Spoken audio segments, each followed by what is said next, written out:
Okay. Happy Monday.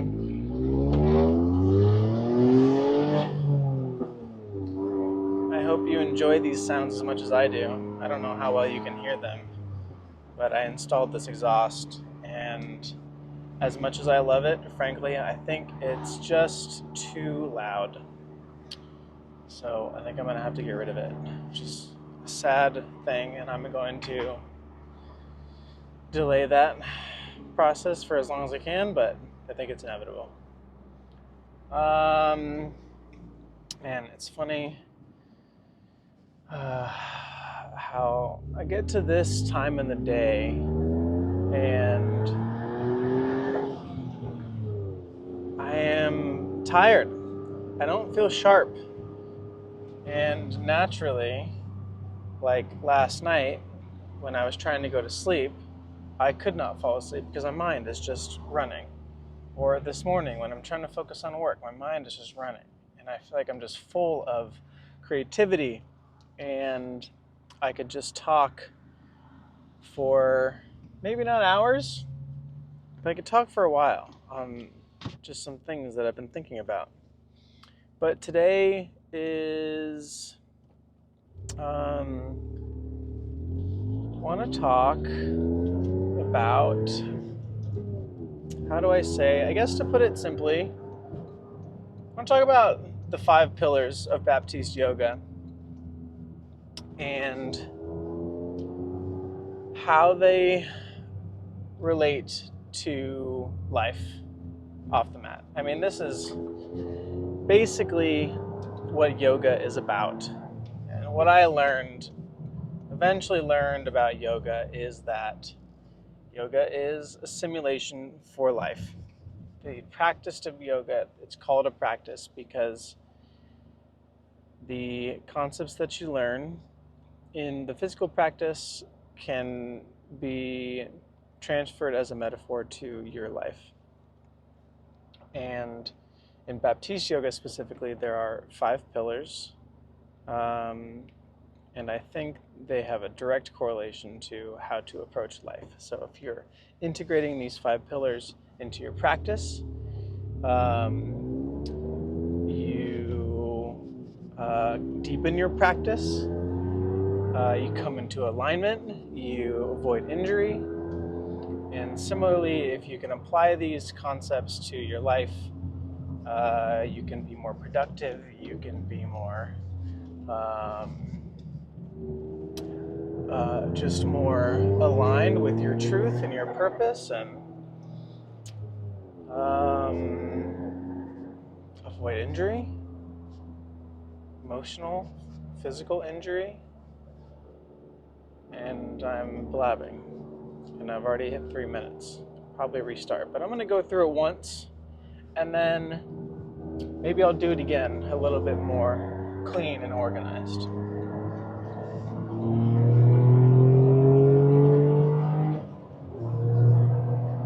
Okay, the first one is, well, I'll say the 5. Drishti, Ujjayi, Bandhas, and these 3 are practices, and the second 2, Tapas and Vinyasa, those 2 are, if you are integrating the first 3, then you'll experience the second 2. And I guess the way I see that is like, if you are not experiencing the second 2, look where you're maybe lacking in the first 3. Okay, so Drishti. This directly translates to, well, actually, I don't know the direct translation, but it just means your focal point, your focus, physically where you're looking with your eyes. And, even, another step in that in practice is like your intention. But in general, yes, it is your intention, your goals. Where are you trying to go? What do you want to have happen? So in life, it's basically living an intentioned life. What do you want? Like what are your goals? Where are you going? And are you intentionally making efforts every day towards those goals? Second is Ujjayi. Ujjayi breath in yoga is as I have learned, the 3-part breath. It's the deep rhythmic breathing that, well, in 3 parts, I would say, to talk about the breath for a moment, I would say the majority of the population, before they've learned how to control their breath, they're mostly breathing up into the chest. Just kind of like, most people take a breath and they like lift their shoulders and they get all big in their chest and they're just filling up their chest. 3-part breath is belly, ribs, chest. So you breathe down into your belly, you drop your diaphragm, you allow the breath to fill your abdominal cavity. And so first you drop the diaphragm down to bring the breath down into your belly, and then you expand your ribs here, and you can breathe into your side bodies and your mid back. You can feel your back expand, which is actually pretty cool. It's almost like if you had wings, that's what it feels like, like you get like super big. And then you breathe into your chest, and figuring out how to breathe like that, especially while you're practicing, is extremely powerful, because you are just you're bringing more oxygen to the muscles that are working so hard. But not only are you breathing deeper, but you're breathing more calmly. And this is kind of what I'm getting at. So I think Ujjayi breath in your physical practice is practicing Ujjayi breath, the 3-part rhythmic breath. But in general, in life, like if you can learn how to control your breath, you can regulate your nervous system. And so in yoga, this is something that if, when the poses get really hard or when the practice gets really intense, focus on your breath. Pay attention to how deeply and rhythmically and slowly you can breathe, because a lot of times when you are in stress, you are breathing short, shallow breaths.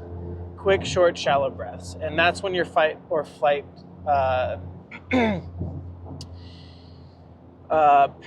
parasympathetic nervous system is activated.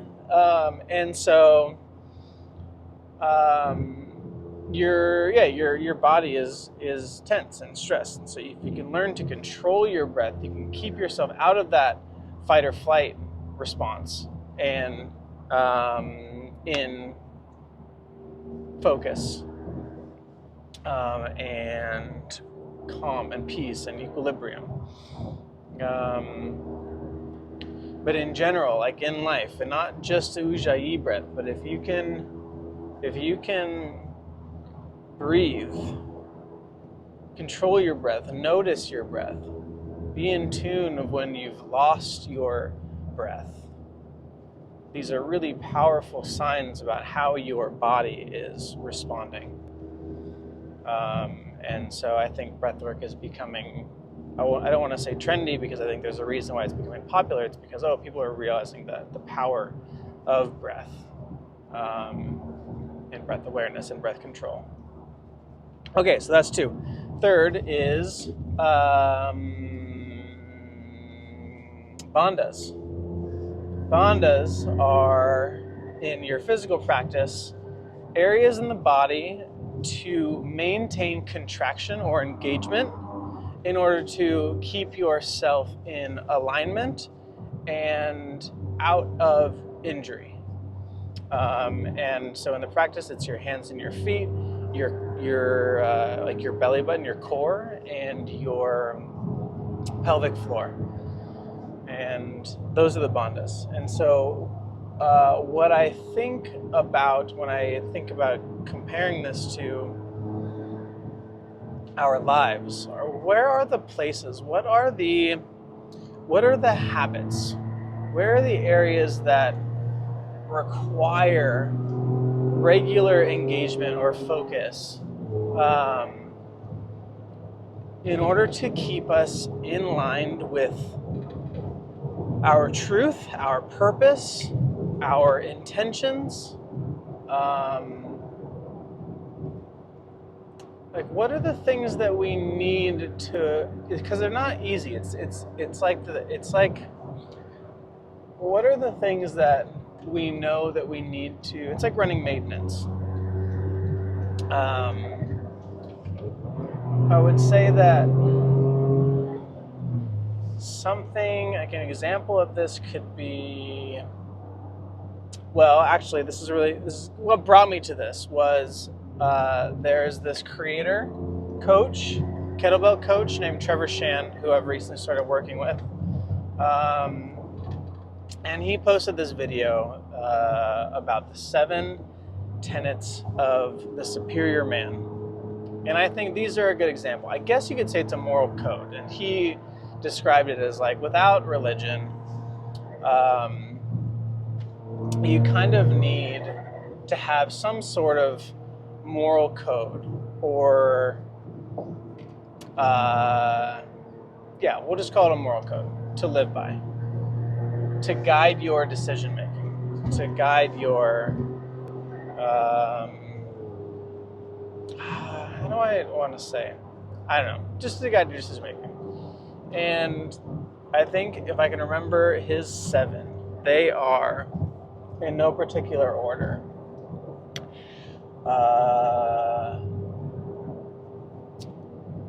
Reading, seed retention,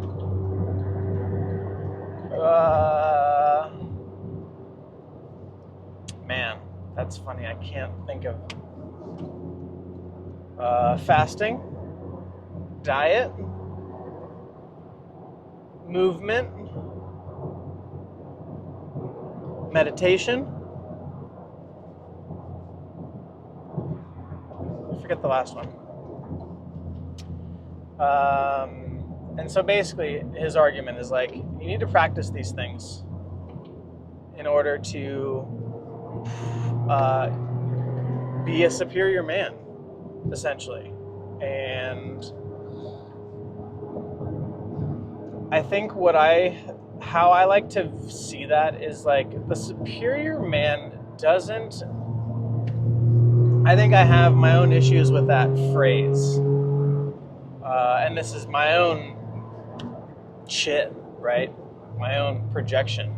But the superior man can be seen as like, oh, if we're practicing being a superior man, then we're better than the inferior men.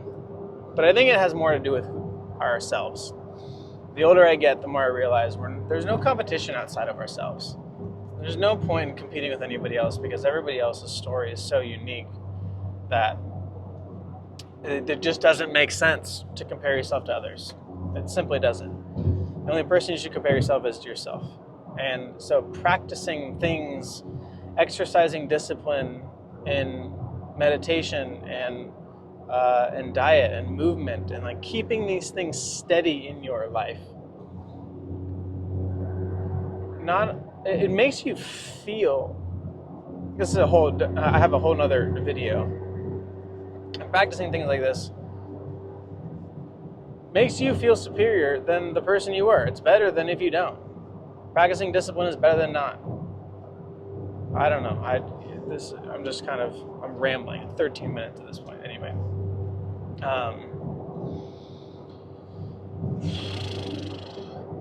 So I think these are just the things to say, like the bandhas, the areas of engagement to keep you aligned and away from suffering. So in the body, engaging these parts of your body so that your body is aligned and you avoid injury. Engaging these places in your life so that you are aligned with your focus and your passions and your truth, and avoiding emotional suffering. Okay, now tapas. So this is like a symptom, right? If you are living intentionally, if you are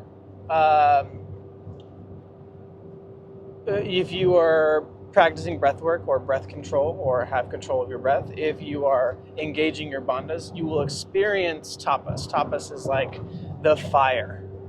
It's the discomfort. It is, it's almost like a life force.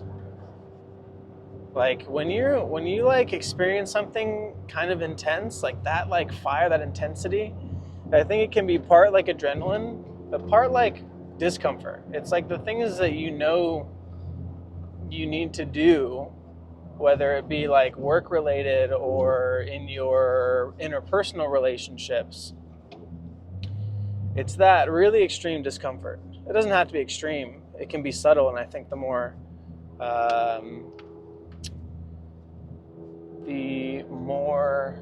sustainable feeling is more subtle. But I think, for example, like if you're at work and you're working on something that you're really just not interested in, like, but you know it needs to get done, and then all the stories come up about, I don't need to do this, I'll do this tomorrow, I'll do something else first, right? The discomfort, that fire, when you just choose to stay and focus, regardless of how it makes you feel, because there's an experience that's uncomfortable, and then the stories that are convincing you to come out, but the fire is having that discipline to stay. It's that experience. And I think sometimes tapas can be described as discipline. I like to think of it as it's the experience of discipline. It's the fire of discipline. And what that really does, the way I like to think about it, I like to think about it as fire because it cooks away your, like over time, it cooks away your like negative self-talk, your low self-esteem, your low self-efficacy. Like these things, I'm speaking from experience, like my own experience of this. I'm really good at making excuses and giving myself slack. And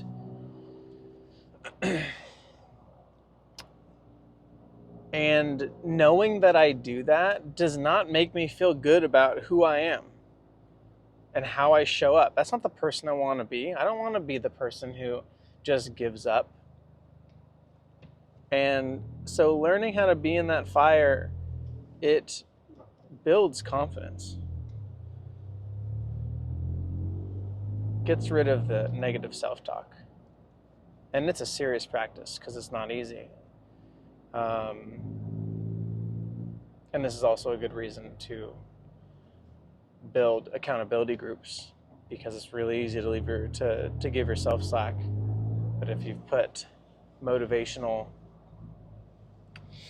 checks and balances in play, then you're less likely, or you can develop those skills a little bit better. Okay, anyways, and then the last one is vinyasa, flow, the experience, like rhythm, routine. When you're regularly practicing things, you will find yourself living in a state of flow. And this is the state in which things that often feel difficult do not, because you are no longer having to focus on integrating them. You've practiced it for so long, or you've built these habits and routines that the things that at one point felt really difficult are no longer difficult. And this is how you level up. Because again, you want to stay in the fire, right? That feeling is constant in life. You're just going to have to stay there if you want to keep growing. And so what happens is you find these different levels of flow where like you're practicing something that feels like it's fire, but over time it becomes easier because you've just integrated it into who you are. And you do this cyclical process of like, okay, that thing used to feel hard and now it's not hard.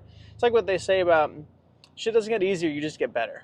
And then when you get better, you find a harder thing to do. And the things that felt hard don't feel hard anymore, but then now it's your time to stay in the fire and figure out something else that's going to feel challenging. And if you're not feeling like you're in flow, go back. What are the three? Is it intention? Are you not living intentionally? I think that's a huge one. You don't know where you're going. How are you supposed to figure out how to move? Are you breathing? Are you integrating your tenets of who you are? And again, like those 7 tenets that Trevor Shand mentioned don't have to be the same ones as you do, right? Those come from whatever you feel your moral code is. And if you're not in the fire, where are you trying to go? Are you practicing? Are you integrating those practices? Are you meditating? Are you moving? things that we don't always necessarily like to do, but we know are necessary for our survival. Um, yeah. Okay, wow. 20 minutes. Blabberfest. I don't know if I'll post it. I mean, fuck it. I might as well.